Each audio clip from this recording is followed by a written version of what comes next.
Sa isang sulok ng Laguna, kung saan ang araw ay laging sumisikat ng may ngiti, nakatira ang pamilya Guerrero. Isang pamilya na puno ng pagmamahal, kulitan, at simpleng kaligayahan.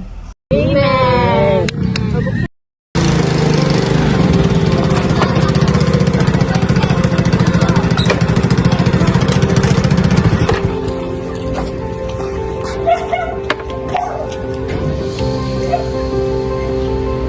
Hi mga ka-riders! Kakauwi ko nga lang pala galing ng Tagaytay at ngayon samahan niyo ako, ipapakilala ko ang aking pamilya. Simulan natin kay Mrs. Hi! Ito nga pala ang aking Mrs. Maaruga, masipag at magaling magluto. Punta naman tayo sa panganay ko. Hi kanak! Tayo maingay dahil nagpa-practice siya para sa report niya sa school. Punta naman tayo sa pangatlo kong anak. Hi kanak! At hilig nga pala niya ang panonood ng anime at K-drama. Punta naman tayo sa pang-apat kong anak. Hi nak! Hi pa. At hilig naman niya ang paglalaro ng mga online games. At punta naman tayo sa kambal namin. Kael! Araya! Ali kayo! Ano po tay? Yun nga pala yung kambal ko. Ang kulit ng mga to, Diyos ko.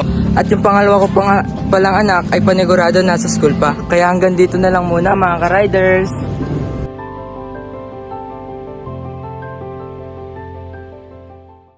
Han, malalaki na ng mga bata, no? Salamat dahil ginabayan mo sila ng tama. Kaya nga, buta naman kayo mga bata na mabait at respeto. What if mag-outing tayo sa darating na bakasyon? Oo, maganda yun para makapag-banding naman tayo. Sige, sige. Ay, gumagabi na nga pala. Tulog na rin yung mga bata. Tulog na rin tayo.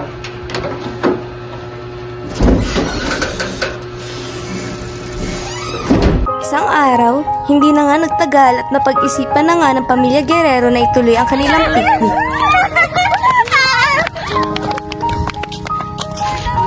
Kakain na!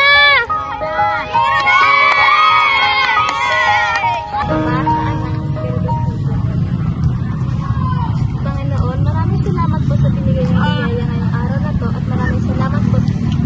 Napunta po kami sa lugar na itong ligtas. Yung lamang po at amen. Amen! Papaiwan muna ako. May kakausapin pa kasi ako. Sige, mag-ingat ka. Sige, sige. Mga anak, tara na, uwi na tayo! Hoy, uwi na daw! Ayun, uwi na. Hindi na ang dami to. Uwi na.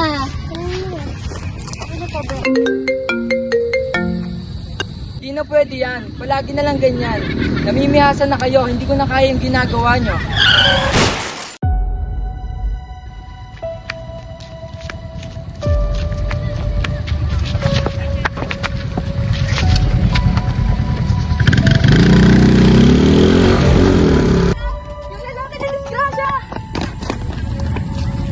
Tumawag ka ng 911!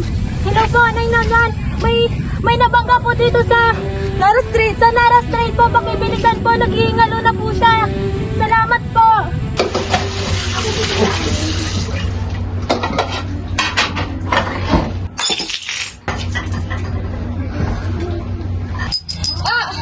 Ano nangyari? Okay ka lang? Okay lang. Nandikit pa yung dibdib ko. Siguro may masamang mangyayari sa tatay niyo. Wala pa yung ganun-ganun nyo lang. Magpahinga po muna kayo. Ano po nangyari? Ano? Hi mga ka-riders! What's up mga ka-riders? Ano nangyari? Ma, wala na si Papa! Ano? Pagdating sa ospital, agad nilang tinanong kung nasan si Manuel. Lumabas ang doktor, ngunit sabi niya huli na ang lahat. Wait lang. Astrid, punta ka dito sa hospital. Si Papa wala na. Ate, anong nangyari? Mamaya na lang natin sabihin sa ospital. Tara na. Tara.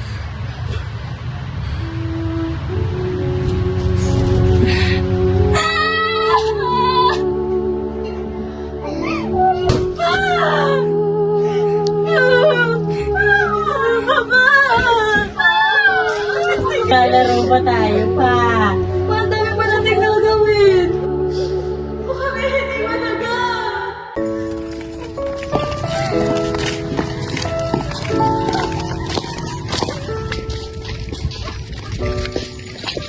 Isang araw na ang nakalipas.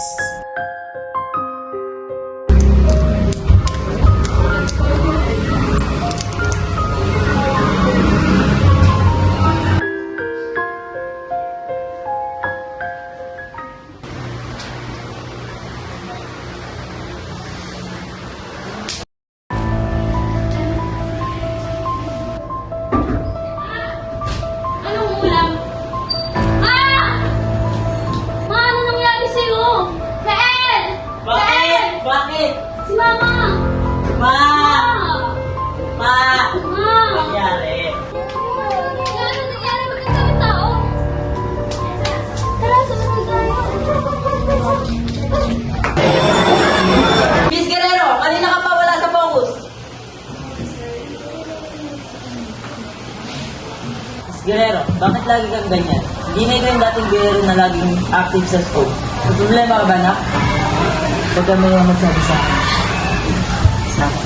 Sa bawat pagsubok na darating sa buhay natin, laging may solusyon ng Panginoon. Kaya mo naman ito. Huwag ka susuko. Salamat, sir. Tandaan mo na, sa bawat pagsubok na darating sa buhay natin, laging may solusyon ng Panginoon Diyos dyan. Pero sir, nagdadalawang isip ko kung maiiwanan ko po sila. Huwag mo susubukan na. What if kaya mo? What if subukan mo? At if huwag ka sumuko? Nak, you will never know if you never try. Kuya,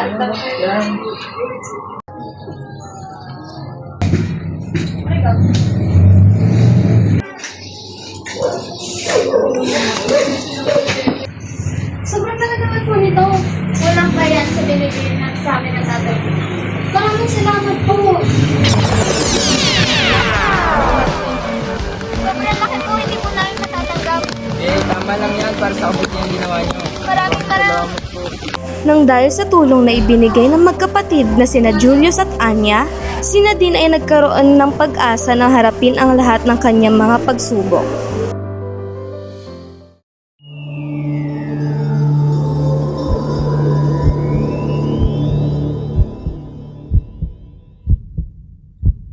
Dapat ganon. Ang daya-daya mo naman. Ang sabi mo di mo kami iiwan. Bakit? Nak, hindi kami nawala. Nanatili kami sa puso mo. Paano tupad ko na lahat ng pangarap mo? Bawat hindi ka na lang nawala. E di sana, proud na proud ka sa akin. Bawat hindi mo kami iniwan. E di sana, buong pamilya tayo. Hello po, Professor. Bakit po kayo napatawag? Hi, Miss Nadine Guerrero. Super proud ako sa'yo. Grabe. All your hard work, sacrifices at puyat, worth it lahat. For being my student, to now, officially a lawyer. Malayo ang mararating mo. Alam kong hindi naging madali, pero you made it. At higit sa lahat, you deserve it. Alam niyo ba? Alam niyo ba? Dami yun! Nakapasa ako! Alam niyo ba mga anak, ang pangarap ni tatay ay maging isang mayor at gagawin ko ang lahat